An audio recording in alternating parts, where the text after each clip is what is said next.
Welcome to the Deep Dive. This is where we break down some of the most critical new research, basically giving you the key takeaways so you can stay ahead of the curve. Today, we're diving into, well, the quiet spread of AI text in the news. Specifically, a massive audit looking at how large language models are finding their way into American newspapers. The paper's title says it all, really. AI use in American newspapers is widespread, uneven, and rarely disclosed. So let's give you that quick 1-minute hook first. Researchers used a detector called Pangram, a pretty high-precision tool, to check over 186,000 articles from more than 1,500 papers. Finding number one, about 9% of recent articles are partly or fully AI-generated. That's significant.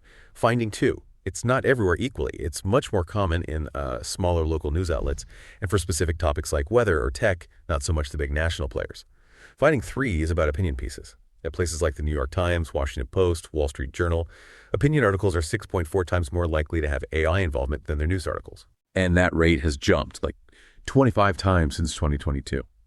And finding four, this is the big accountability piece. They checked 100 articles flagged for AI use, and guess what? Only 5 actually disclosed it. Almost no transparency. Yeah, that summary really sets the stage. And for our listeners, the AI researchers, the ML engineers tuning in, our goal today isn't just the headlines about ethics, important as they are. We really want to get into the technical side, understand the distribution patterns, maybe some challenges with detection, and how this quiet adoption of LLMs in media creates new challenges for tracking synthetic text, especially in places where trust is paramount. Okay, so let's unpack the sheer size of this study first. They look at 3 main data sets, right? That's right, big ones. The first is the main one, recent news. That's, 186,507 articles from over 1,500 newspapers just from June to September of 2025. A huge snapshot of recent activity. Then they focus specifically on opinion content with the opinions data set. Nearly 45,000 pieces from the big 3 NYT, WAPO, WSJ, going back to August 2022 to see the trend over time. And I think methodologically, the really clever part is that third data set, airporters. Oh yeah, the longitudinal one. Exactly. They tracked over 20,000 articles from 10 specific veteran reporters, spanning from 2011 way up to 2025. This lets you see how individual habits changed, especially, before and after ChatGPT really took off. It gives you that ground-level view of adoption. Precisely. It's not just aggregate numbers, it's how working journalists are actually integrating these tools or not. And the whole thing kind of hangs on this Pangram detector. How reliable is it? Good question. Critical, really. Pangram is presented as a high-precision detector. They report a very, very low false positive rate, something like 0.001% on news text. You need that kind of precision when you're running it over hundreds of thousands of articles. Makes sense. And it doesn't just say AI or human, does it? It has categories. Right. It gives 3 labels: human written, which is self-explanatory; AI generated, meaning high confidence, the whole thing is synthetic; and then the really interesting one, mixed. Mixed. So that means parts are human, parts are AI, or AI editing. Exactly. It flags articles where the model is confident some sections are human, but others strongly indicate LLM generation or, heavy LLM editing. And frankly, this mixed authorship is probably closer to the reality of how AI is being used day to day than just, fully automated articles. Right. It's more of a collaboration, maybe, or tool-assisted writing. And they found evidence for that. They sampled articles flagged for AI that also contained long quotes, things people actually said. And in over 76% of those cases, the quotes themselves were clearly authentic human speech. So the AI might be writing the intro, the transitions, wrapping around the human-gathered material. That seems to be a common pattern.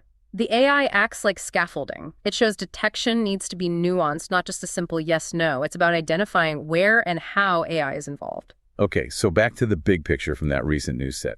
9.1% overall AI prevalence. That's, it's definitely not niche anymore. No, it's embedded. But the fascinating part is where it's embedded. It really seems linked to resources. How so? Well, look at newspaper size or circulation.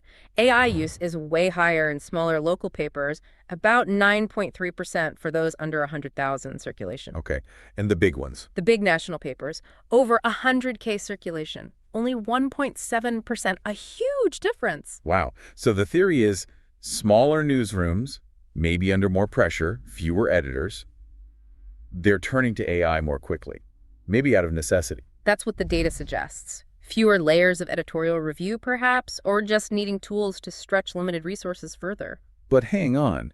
If the major national papers, the ones setting standards, are only at 1.7%, maybe this isn't a huge integrity crisis yet. Right. I mean, why should, say, our ML engineer listeners worry if it's mostly automating local weather reports? That's a fair point, but I think it's relevant for a couple of reasons. First, think of it as an early indicator. These high volume, maybe lower stakes channels, that's where the workflows get optimized. That's where the cost efficiency of LLMs gets proven out at scale. The testing ground. Exactly. Once those methods are refined in templated content like weather or, sports scores, the temptation to apply them to more complex reporting grows.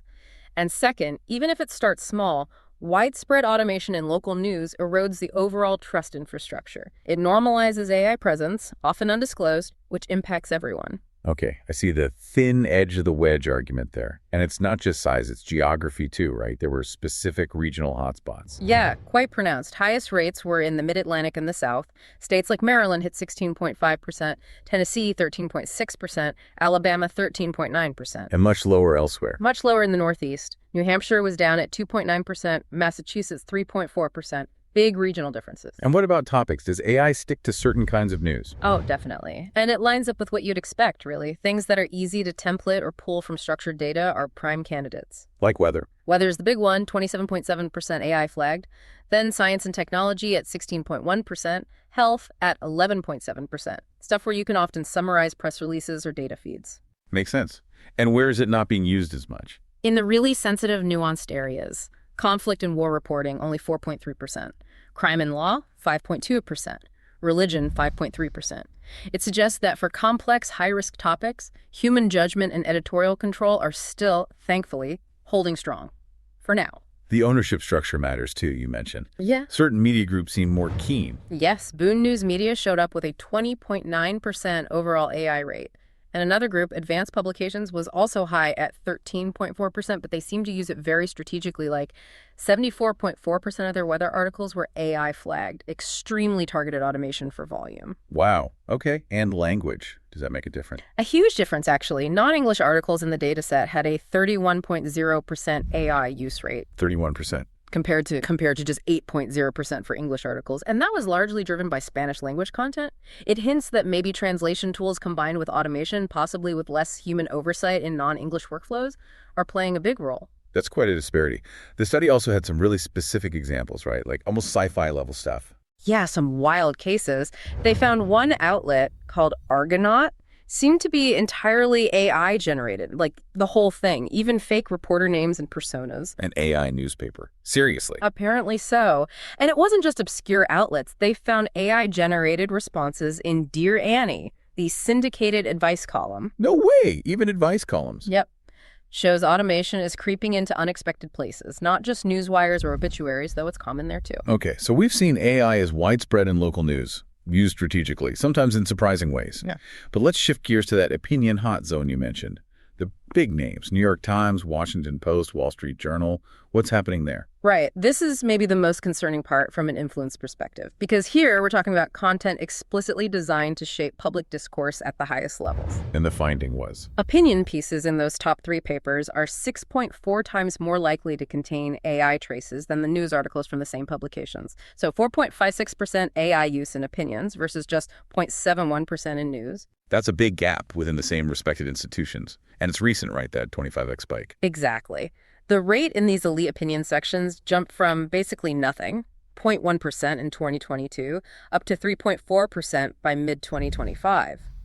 That timeline lines up perfectly with the public release and rapid improvement of models like ChatGPT. So who is writing these AI-assisted opinion pieces? Is it the regular columnists? Mostly no, and that's key. When they looked at who wrote the flagged articles, the vast majority were infrequent external guest contributors. The politicians, CEOs. Exactly. U.S. senators, governors, Nobel winners, CEOs, prominent people, but not staff writers. The regular veteran columnists. Almost zero AI detected in their work. Ah, so it suggests an editorial gap. The process for vetting external submissions might not be as rigorous or haven't caught up with AI. That seems to be the implication. These high-profile guest slots are effectively becoming an unguarded entry point for undisclosed AI-generated text into incredibly influential publications. And are certain topics and opinion pieces seeing more AI growth than others? Yeah, and the topics that saw the biggest jumps in 2025 are pretty telling. Crime and law opinion pieces were 31 times more likely to have AI flags compared to earlier. Religion, 16 times higher. Economy and business, 14 times higher. So AI isn't just summarizing facts anymore, it's being used to craft arguments on complex, often contentious social and political issues. Precisely. It's moving up the value chain from report generation to persuasive writing. And how does this connect back to those individual reporters you mentioned earlier, the airporters said? Yeah. Did they see similar adoption curves? Yes. That small group provided a microcosm. For those 10 reporters who did seem to adopt AI tools, their usage went from virtually zero before late 2022. Before ChatGPT, basically. Right, to an average of over 40% of their articles being flagged as mixed or AI generated in 2025. When adoption happens, it can happen fast and become quite pervasive in an individual's workflow. Did the study find any stylistic tells? Could they see a difference in the writing? They did some qualitative analysis comparing articles by the same reporter written before and after likely AI adoption. The AI-assisted stuff tended to use more abstract, kind of lofty language, fewer concrete specifics sometimes. Interesting. Anything else? Yes, and this one is fascinating, especially for detection work. Punctuation changes. One reporter's AI-assisted article showed a massive increase in the use of M dashes. M dashes. Like what? How big an increase? Get this, 11.53 times more M dashes in the AI-assisted articles compared to their earlier human-written work. 11 times. That's oddly specific. It is, and it's not just a quirky detail. Think about it from an ML perspective. If LLMs start changing the subtle statistical fingerprints of professional writing, like how often certain punctuation is used, it could make current detection models less reliable. Models trained on older human style might get thrown off. Because the baseline human style is actually shifting because of AI tools. Yeah. Potentially, yeah. Is that M-dash explosion a weird artifact of the model? Or is it learning a new stylistic trend from its training data that writers are now adopting? That's a tough problem for future engineering and detection. Which brings us right back to the core problem, disclosure, or the lack thereof. Exactly. The whole system relies on trust and transparency, but that manual audit, checking 100 flagged articles and finding only 5 disclosures, that's a 95% failure rate on transparency right there. It's basically invisible to the reader. Almost entirely. And it's not always because policies don't exist. Although, yes, 91% of the publishers they checked had no clear public policy on AI use at all. A policy vacuum. Pretty much. But even worse, they found cases where newspapers did have explicit policies banning generative AI, like the New York Post was cited, and yet the detector still confidently flagged articles in those papers as AI generated. So the policies are either missing or just being ignored on the ground. That seems to be the case. A real disconnect between policy and practice. There was also a point about print media, wasn't there? How does that factor in? Yeah, that's an important layer. For digital articles, you at least have the possibility of later analysis, maybe watermarking in the future, updates, corrections. But print, once it's on paper, that's it. It's fixed? Totally fixed. And the readership for print skews older median age, around 58. They face much higher barriers to verifying information or even knowing AI might have been involved. For print, the content is essentially a black box post-publication. It really ups the stakes for getting things right before it goes to press. Okay, so wrapping this up, the core tension seems clear. AI is here, it's integrated, often in that murky, mixed authorship way. It's spreading fast, especially via guest contributors and influential spots. Yeah. But nobody's talking about it. Disclosure's minimal. That sums it up well. The integration is happening, often opaquely. The adoption is accelerating, but the transparency is lagging way, way behind. So what can be done? Did the paper suggest any concrete steps, especially for newsrooms? It did. 2 main recommendations stood out, and they have direct relevance for, how we might manage this technically. First, the industry desperately needs clearer guidelines. What counts as acceptable AI use? Is a grammar check okay? What about using it to summarize notes? What about drafting sections? And when does each level require disclosure, especially for that mixed category? Defining the lines for mixed authorship. Exactly. And second, given the findings about opinion pieces, they suggest mandatory AI attestations, basically. Contributors have to state whether they used AI and implementing automated checks specifically for external submissions, particularly those high-stakes guest opinion pieces. That's the clear weak point right now. Look at the intake process for external content. Makes sense. Okay, let's leave our listeners with something to think about. A final provocative question. We talked about those stylistic shifts, the M dashes, the more abstract language. So here's the challenge for you, especially if you're working in AI detection. If these AI-influenced styles do become normalized, if human writing itself starts to subtly mimic AI output over time, how do you build detectors that can keep up? Hmm. How do you distinguish between a human genuinely changing their style and a sophisticated LLM just getting better at imitating that new human style? When the ground truth itself is shifting because of the technology you're trying to detect, how do you stay accurate? That's a deep question. It really gets to the heart of the coevolution between humans and these tools. A fascinating problem indeed. Definitely something that's going to keep researchers busy for years to come. Absolutely. Food for thought. We'll leave it there for this deep dive. Thanks for joining us. Thanks for tuning in.